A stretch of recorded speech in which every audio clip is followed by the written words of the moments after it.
Durante la temporada vacacional, la Cruz Roja Mexicana desarrolla una campaña para disminuir los incidentes viales en las carreteras del país. Vamos a verlo.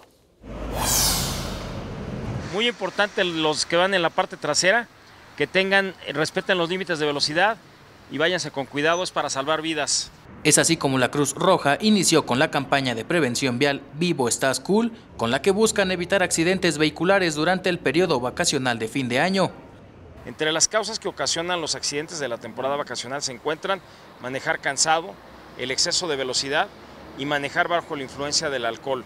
Con la entrega de 1000 aromatizantes con mensajes para prevenir accidentes a los automovilistas que salían de la Ciudad de México hacia Morelos, la Cruz Roja Mexicana hizo un llamado e hizo recomendaciones para que los conductores, incluso de vehículos pesados como trailers y camiones de pasajeros, revisen la condición mecánica y automotriz de sus unidades para evitar que ocurran accidentes en las carreteras del país. Es necesario llevar a cabo 6 conductas muy importantes que se las quiero comentar a ustedes.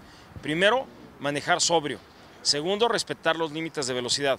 Tercero, usar el cinturón de seguridad y asimismo como los autoasientos para los menores. No distraer al conductor, usar cascos de motocicletas y bicicletas y respetar al peatón.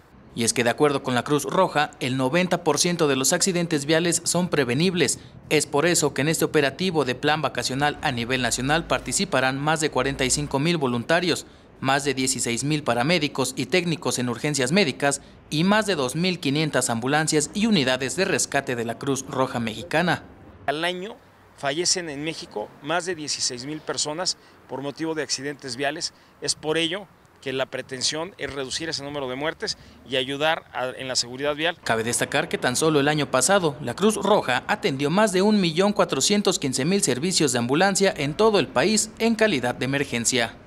Con imágenes de Javier Martínez, Héctor Mendoza, 21 Noticias.